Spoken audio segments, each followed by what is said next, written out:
Hello नमस्कार, कैसे हैं आप सब।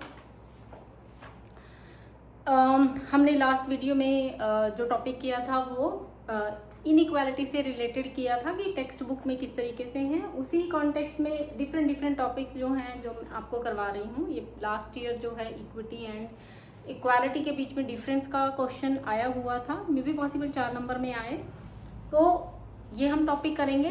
तो आज का हमारा टॉपिक है difference between equity and equality. Equity means समता, समता एंड समानता। देखने में हमें एक जैसा नजर आता है समता और समानता, लेकिन थोड़ा सा अंतर यहाँ पर है।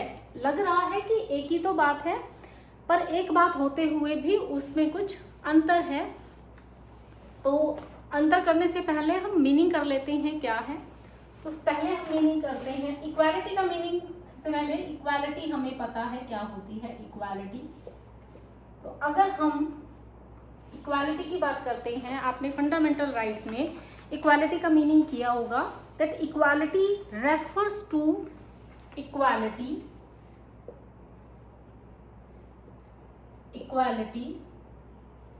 refers to providing the same rights, opportunities,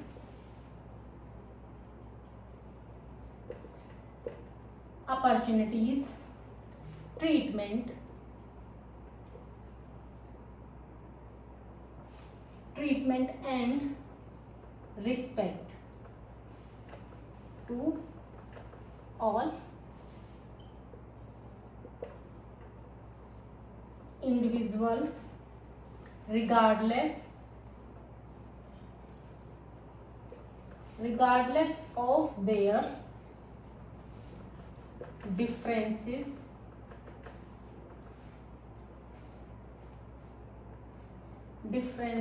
in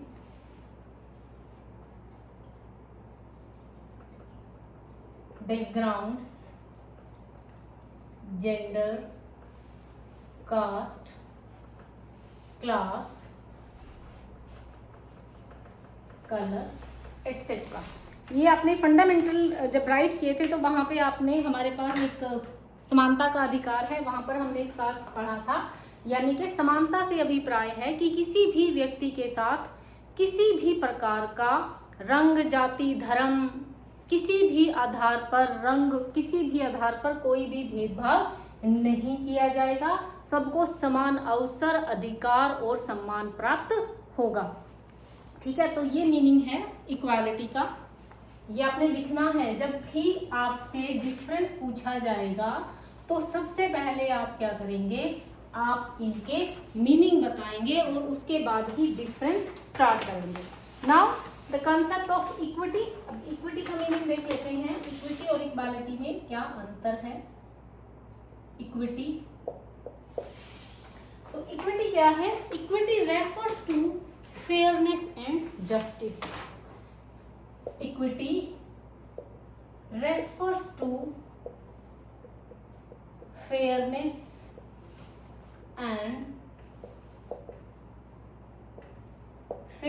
and justice in the distribution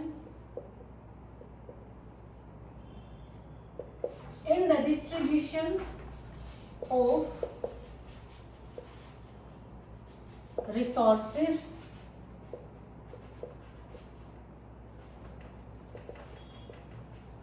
opportunities, rewards and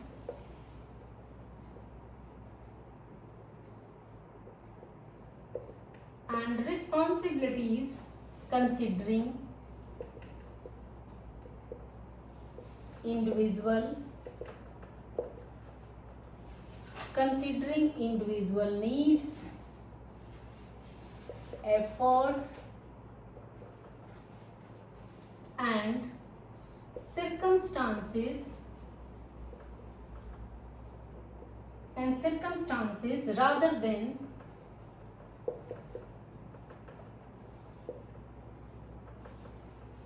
rather than treating everyone exactly the same, exactly the same। इसको हम सामान्य अर्थों में हम क्या कह सकते हैं, जैसे कि इक्वालिटी का हमने मतलब किया है। इक्वालिटी का मतलब क्या है? Equality means everyone gets the same, everyone gets the same, हर किसी को एक ही जैसा मिल रहा है। इक्विटी, इक्विटी क्या है?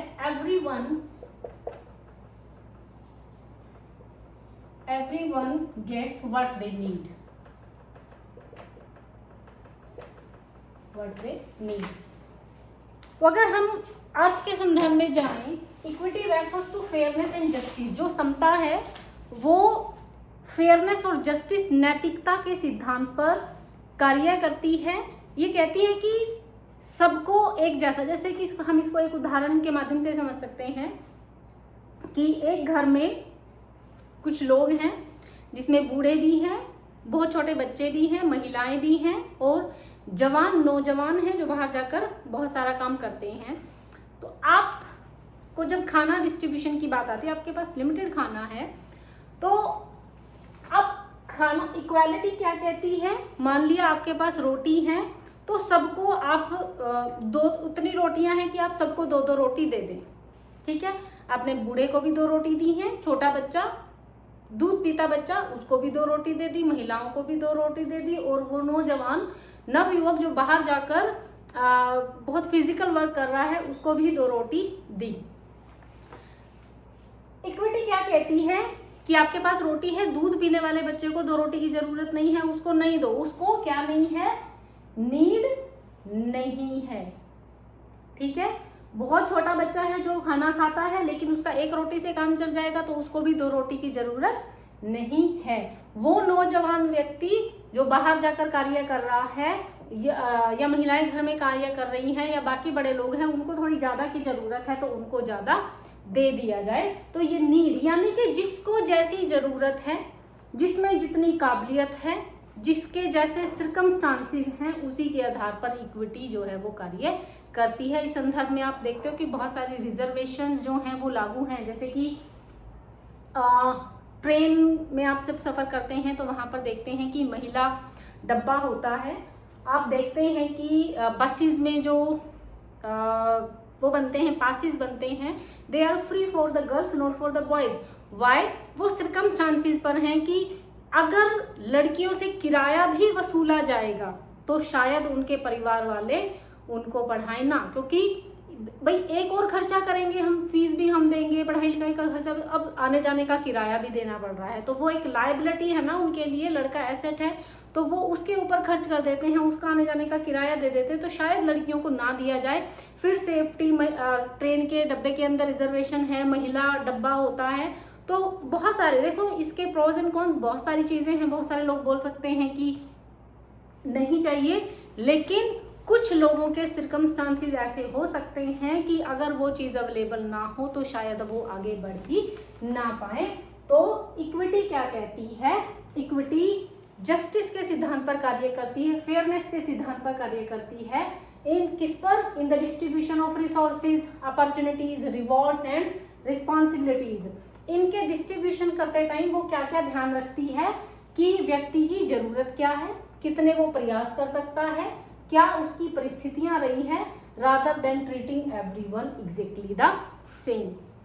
वो व्यक्ति जो बहुत रिमोट एरिया से आ रहा है, जहाँ पर बहुत सारी फैसिलिटीज़ नहीं हैं, आप उसको किसी ऐसे व्यक्ति के साथ नहीं समान प्लेटफॉर्म पर रख सकते कि जो बहुत ज़्यादा एडवांस जगह से आ रहा है, जिसके पास बहुत सारे रिसोर्सेज रहे हैं। तो सामान्य भाषा में equality, everyone gets the same, equity, everyone gets what they need, और किस पर कार्य करेगी? फेयरनेस एंड जस्टिस के सिद्धांत पर ये कार्य करेगी। ठीक है, मीनिंग हमारा हो गया। उसके बाद हम कहते हैं कि इनके अंदर डिफरेंस क्या है। Difference between equity and equality. चलिए डिफरेंस कर लेते हैं।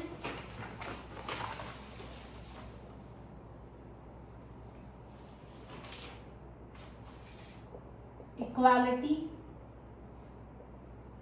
आप इधर इक्विटी भी रख सकते हैं,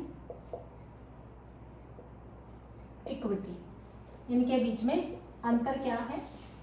पहले तो आप क्या कर देंगे, मीनिंग ही लिख देंगे यहाँ पर, अलग से बताया तो it provide same treatment, it provides same treatment, rights and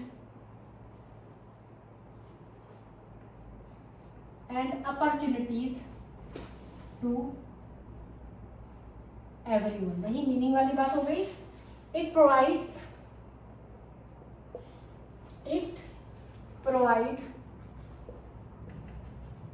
fair and sport based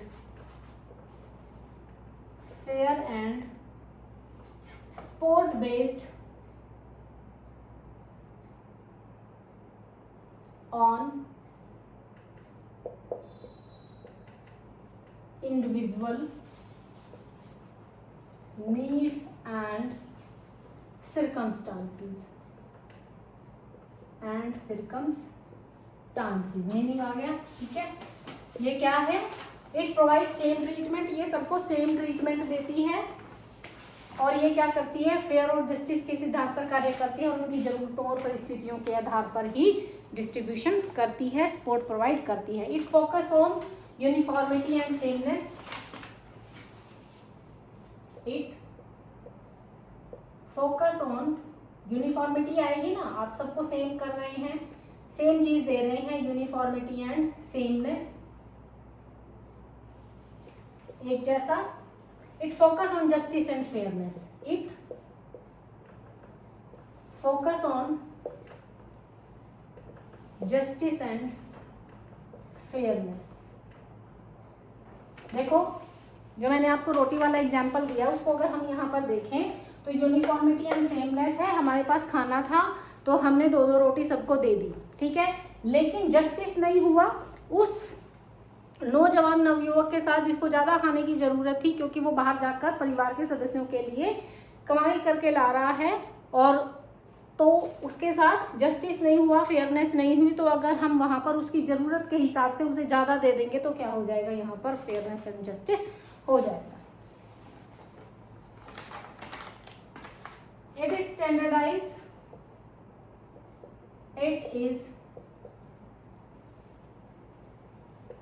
standardized, it is need based,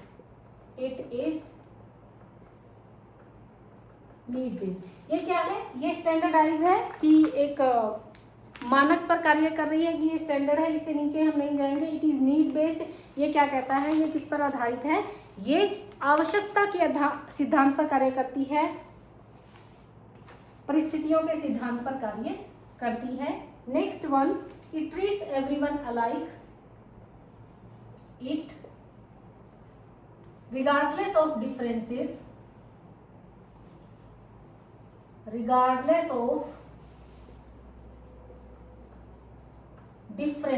बहुत सारे डिफरेंसेस है ना, differences, it treats everyone on the same manner, एक ही तरीके से सबको ट्रीट करती है। ये क्या है, इट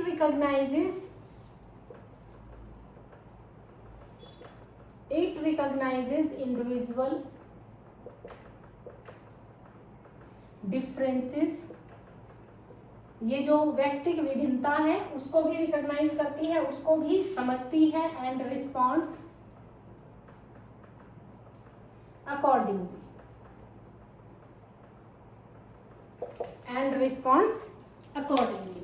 तो क्या देख रहे हैं हम यहाँ पर, regardless of differences it treats everyone on the same manner या same way, in the same way तरीके से कर रहे हैं। कि बहुत सारे व्यक्तिक विभिन्नताएं होने के बाद भी ये सबको सेम तरीके से हैंडल करती है, लेकिन ये क्या करती है, ये व्यक्तिक विभिन्नताओं का ध्यान रखती है और उसी के आधार पर क्या करती है, रिस्पॉन्ड करती है। ठीक है, और अंतर हम देखते हैं क्या है। मैं बहुत ज़्यादा भी डिटेलिंग नहीं कर रही हूँ क्योंकि मुझे पता है कि आपके एग्जाम्स भी हैं, so I would like to just cover the syllabus, क्योंकि बहुत टाइम भी नहीं है हमारे पास। सो थोड़ा ब्रीफ में अभी कर लेते हैं, बाद में कभी टाइम लगेगा तो मैं दोबारा भी फर्दर जो स्टूडेंट्स आते हैं उनके हिसाब से इसको करने की कोशिश करूँगी, बट अभी आप एग्जाम ओरिएंटेड है। ठीक है, next one is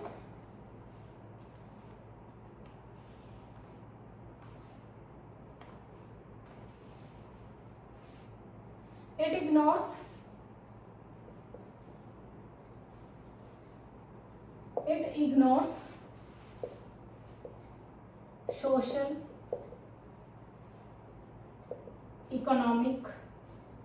economical and biological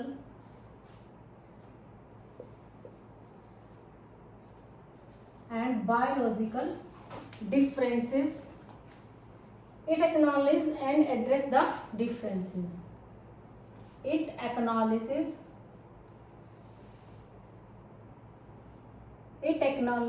and address the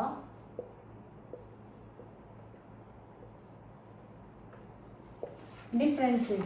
equality क्या करती है, ये डिफरेंसेस को कंसीडर नहीं करती है, चाहे किसी भी आधार पर हो, क्योंकि सबको सेम ही आधार पर ट्रीट करना है, कोई भी बेस पर कोई अंतर नहीं किया जाएगा। लेकिन ये क्या करती है, ये जो अंतर है उनको एक्नॉलेज करती है और उनको एड्रेस भी करती है, उसी के आधार पर आपको फैसिलिटीज भी प्रोवाइड करती है।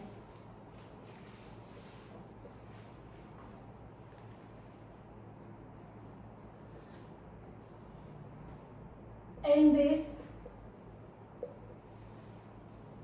laws are same for everyone. In this reservation,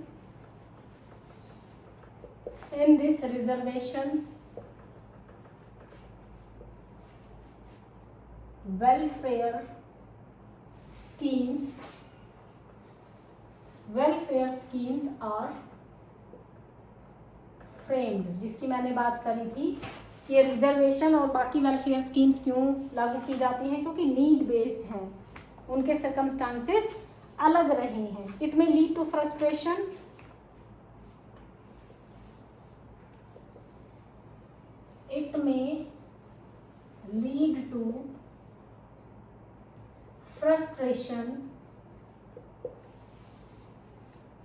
among the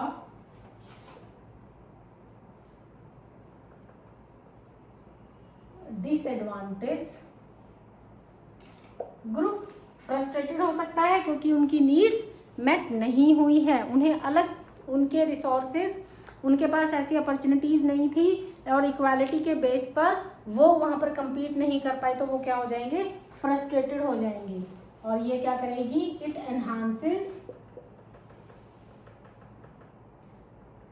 enhances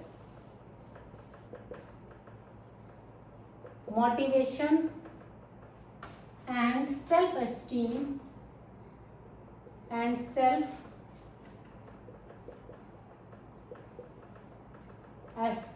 of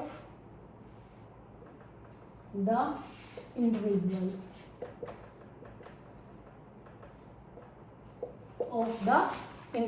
तो ये क्या है, ये अंतर है इक्विटी और इक्वालिटी में जो हमने देखे हैं।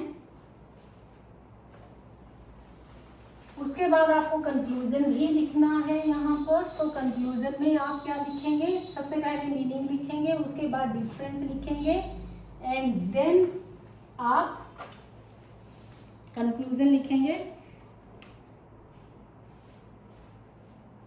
सेम। वही कंक्लूजन में क्या लिखेंगे, कंक्लूजन आप लिखेंगे equality ensures sameness in treatment while equity ensures fairness in outcomes by considering individual needs and disadvantages। ठीक है, तो ये हमारा छोटा सा टॉपिक है जो हमने किया है, लास्ट ईयर भी आया था, इसके चांसेस हैं कि ये 4 मार्क्स में आ जाए।